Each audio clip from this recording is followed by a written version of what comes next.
લીધો છે। સુરત લોકસભા બેઠક બિનહરીફ જાહેર થઈ ગઈ છે અને મુકેશ દલાલ બિનહરીફ રીતે અહીંથી જીતી ચૂક્યા છે। તેમને હાલ સન્માનવામાં આવી રહ્યા છે, તેમને શુભેચ્છા પાઠવવામાં આવી રહી છે। ભાજપના ઉમેદવાર બિનહરીફ થઈ ગયા છે એટલે કે ઇતિહાસ રચાયો છે। અહીં ભાજપ પહેલીવાર લોકસભા ચૂંટણીમાં કોઈ બેઠક બિનહરીફ રીતે જીતી ગયું છે। અત્યાર સુધી લોકસભાની ચૂંટણીમાં 28 સાંસદ બિનહરીફ જીત્યા છે, જો કે એમાંથી એક પણ સાંસદ ભાજપનો નહોતો। આ પહેલીવાર એવું થયું છે કે ભાજપના એક સાંસદ બિનહરીફ રીતે સુરતમાંથી ચૂંટાઈ આવ્યા છે। સુરતને એક રીતે ભાજપનો ગઢ કહેવામાં આવે છે અને ત્યાંથી જ સૌથી પહેલા એક ગુડ ન્યૂઝ જે છે તે ભાજપ માટે સામે આવે છે। 4 જૂને પરિણામ જાહેર થાય તે પહેલા જ ભાજપને સુરત બેઠક પરથી પરિણામ મળી ગયું છે। સુરત લોકસભા બેઠક પર ભાજપ સામે હવે કોઈ જ ટક્કરમાં નથી। એક બાદ એક 8 ઉમેદવારો દ્વારા ફોર્મ પરત ખેંચી લેવામાં આવ્યા છે। નિલેશ કુંભાણીનું ફોર્મ રદ થયા બાદ એક બાદ એક ફોર્મ પરત ખેંચવામાં આવ્યા હતા અને આજે જ્યારે બીએસપીના એક ઉમેદવાર જેમણે ફોર્મ પરત ખેંચવાનું બાકી હતું, માત્ર 1 કલાકનો સમય બાકી હતો અને એવું લાગી રહ્યું હતું કે તેઓ પણ પોતાનું ફોર્મ પરત ખેંચશે અને અહીંથી ભાજપ ઇતિહાસ રચશે અને તે જ પ્રકારની ઘટના સામે આવી છે।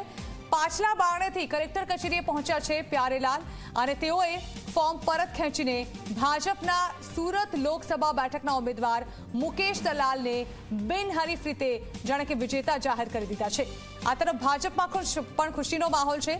26 બેઠક પર 5 લાખની લીડ સાથે જીતવાનો વિશ્વાસ ભાજપે લગાતાર વ્યક્ત કર્યો હતો, જો કે સુરત લોકસભા બેઠક એક એવી બેઠક છે કે જ્યાંથી હવે તેમના ઉમેદવાર બિનહરીફ રીતે ચૂંટાઈ આવ્યા છે।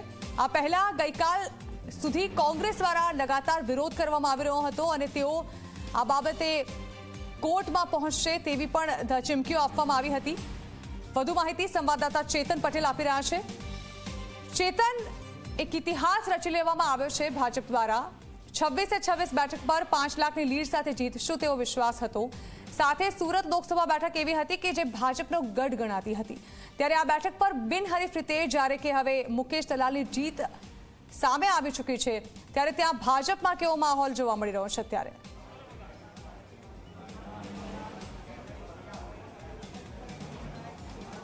જી બિલકુલથી સુરત લોકસભાની જે બેઠક છે તેને ફરી એક વખત ઇતિહાસ સર્જો છે। અત્યાર સુધી કોઈ પણ ઉમેદવાર જે છે તે બિનહરીફ રીતે ચૂંટાઈને નથી આવ્યો, પરંતુ પ્રથમ વખત એવી ઘટના હશે જેમાં જે ભાજપના જે ઉમેદવાર છે તે મુકેશ દલાલ તેઓ પોતે આ જે બેઠક છે તે બેઠક ઉપરથી બિનહરીફ રીતે ચૂંટાઈને આવ્યા છે। ખાસ કરીને જો બીએસપીના જે ઉમેદવાર છે પ્યારેલાલ, તે 10 મિનિટ પહેલાં જ અહીં કલેક્ટર કચેરી ખાતે પાટલા ગેટથી તેઓ અહીં આવ્યા હતા અને પોતાનું જે ફોર્મ છે તે ફોર્મ પરત ખેંચી લીધું હતું અને ત્યારબાદ અહીંથી જે પ્રાઇવેટ જે કાર છે તે કારમાં બેસીને તેઓ અહીંથી ચાલ્યા ગયા હતા। એટલે કે ક્યાંક મીડિયાનો સામનો ન કરવો પડે તે માટે પોલીસ સંરક્ષણ સાથે તેમને પાટલા ગેટથી અંદર ઘુસાડવામાં આવ્યા હતા અને ત્યારબાદ અહીંથી તેમને લઈ જવામાં આવ્યા છે।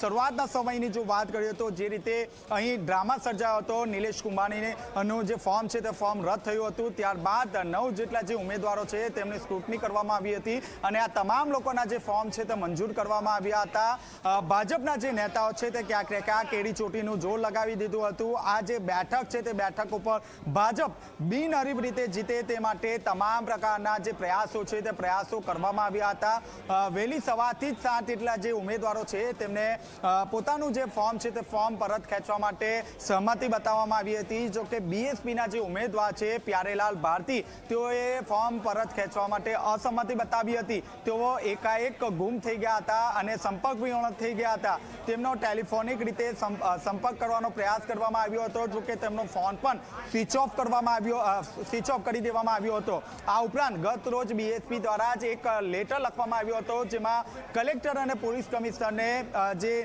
પ્યારેલાલ છે તે પ્યારેલાલે સુરક્ષા આપવા માટે માંગ પણ કરવામાં આવી હતી। તે વચ્ચે ભાજપ દ્વારા 1 કલાક ખૂબ જ મહત્વનો હતો। આ વચ્ચે ભાજપને સફળતા મળી હોય તેવું લાગી રહ્યું છે, કારણ કે જે પ્યારેલાલ અત્યાર સુધી ગુમ હતા અને તેમનો કોઈ પત્તો ન હતો, તેઓ એકાએક પોલીસ સુરક્ષા વચ્ચે તેઓ કલેક્ટર કચેરી ખાતે આવી પહોંચ્યા હતા અને પોતાનું જે ફોર્મ છે તે ફોર્મ પરત ખેંચી લીધું છે।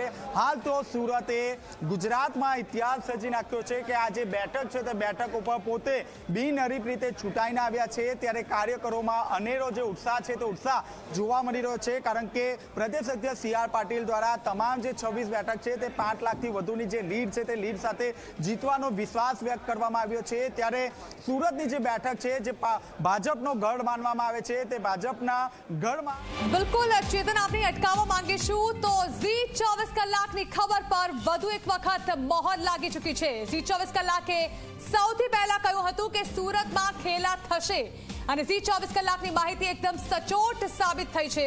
ઝી 24 કલાકે કોંગ્રેસના ઉમેદવારના ફોર્મ અંગે પણ સૌથી પહેલા માહિતી આપણા સુધી પહોંચાડી હતી, ત્યારે ફરી એક વખત ઝી 24 કલાકની ખબર પર આજે લગાતાર બીજી વખત મોહર લાગી ચૂકી છે। ગઈકાલે લગાતાર નિલેશ કુંભાણીનું ફોર્મ રદ થશે તેવી માહિતી ચલાવવામાં આવી હતી અને ત્યારબાદ તેમનું ફોર્મ રદ કરવામાં આવ્યું હતું। ફરી એકવાર ભાજપ દ્વારા ખેલા થશે તેવી માહિતી પણ ઝી 24 કલાક આપણે સુધી પહોંચાડી રહ્યું હતું, પરંતુ હવે એવું લાગી રહ્યું છે કે સુરતમાં ભાજપ તેમની જીત નોંધાવી ચૂક્યું છે અને ઝી 24 કલાકની ખબર પર ફરી એકવાર મોહર લાગી ચૂકી છે।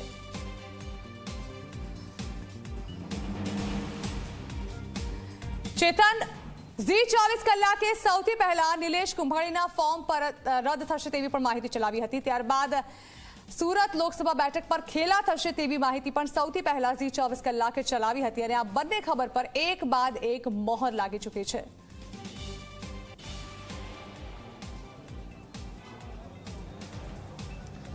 જી બિલકુલથી ગત રોજની જો વાત કરીએ તો ઝી 24 કલાક દ્વારા શરૂઆતથી જ એવું કહેવામાં આવ્યું હતું કે નિલેશ કુંભાણીનું જે ફોર્મ છે તે ફોર્મ રદ કરી દેવામાં આવશે અને આખરે આ જે સમાચાર છે તેની પર મહોર લગાવવામાં આવી હતી, ત્યારે આજે વહેલી સવારથી ઝી 24 કલાક દ્વારા એ વાત પણ લોકો સુધી પહોંચાડવામાં આવી હતી કે આ તમામ જે ઉમેદવારો છે તે પોતાનું જે ઉમેદવારી પત્ર છે તે ખેંચી લેવામાં આવશે અને સુરતની જે બેઠક છે તે બેઠક ઉપર મુકેશ દલાલ ઇતિહાસ સર્જશે।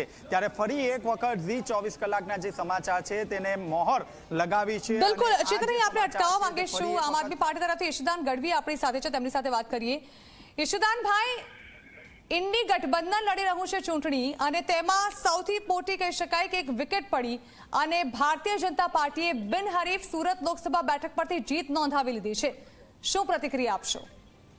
બિલકુલ, જો આ ભાજપ બધા જે મેં કહ્યું કે ધંધા ચાલુ કર્યા છે એવી વાત આખી ક્લિયર સાબિત થઈ ગઈ। લોકતંત્રની હત્યા કહેવાય। સુરતના નાગરિકોને મતદાન આપવાનો અધિકાર છીનવી લીધો। તમે વિચાર કરો, જે રીતે આપણે લોકશાહી તંત્ર શેના માટે છે? તો આવી રીતે તો હું એમ કહું છું, ધમકાવી, ડરાવી, રૂપિયાથી, બીજાથી અને ચૂંટણી પંચ પાછો આવું જ ફોર્મ 2022માં આમ આદમી પાર્ટીનો અમારો જ હતો કંચન જરીવાળાનો, એ સ્વીકારી લેવામાં આવ્યું હતું। એટલે સ્વાભાવિક છે કે આ એક હું તો એમ કહું છું કે હવે લોકતંત્ર ખરેખર ખતરામાં છે। બિલકુલ બિલકુલ ઈશુદાનભાઈ આપ જોડાયેલા રહેશો આપણી સાથે। બાબુભાઈ માંગુકિયા પણ જોડાયા છે, તેમની સાથે વાત કરીશું। બાબુભાઈ, ઈશુદાન ગઢવીએ સૌથી પહેલી પ્રતિક્રિયા આપી છે કે લોકશાહીને ખતરા સમાન તેઓએ ગણાવી છે, જે પ્રકારે સુરત લોકસભા બેઠક પર બિનહરીફ મુકેશ દલાલની જીત થઈ છે, ત્યારે તમે શું કહેશો? આ ભારતીય જનતા પક્ષનું પૈસા, સત્તા અને મેન પાવરનું વરવું પ્રદર્શન છે।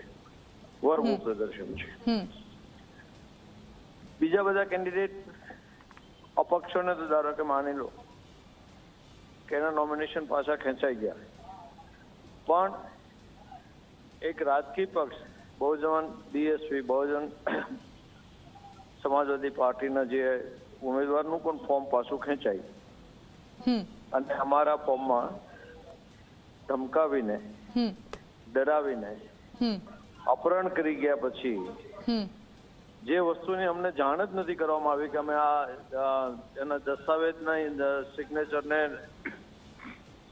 કમ્પેર કરવાના છીએ, વોટિંગ ડ્રાઇવિંગ લાયસન્સ ઉપર છે સિગ્નેચર, એને અમે કમ્પેર કરવાના છીએ, તો હેન્ડરાઇટિંગ એક્સપર્ટ પાસે મોકલવાની કેમ ના પાડી? તમે ક્યાં હેન્ડરાઇટિંગ એક્સપર્ટ છો? એટલે આ એક પાટીલ સાહેબનું નરેન્દ્રભાઈ મોદીને ભેટ આપવાનું આ એક મોટું કારસ્તાન છે। અચ્છા, હું નામથી કહું છું।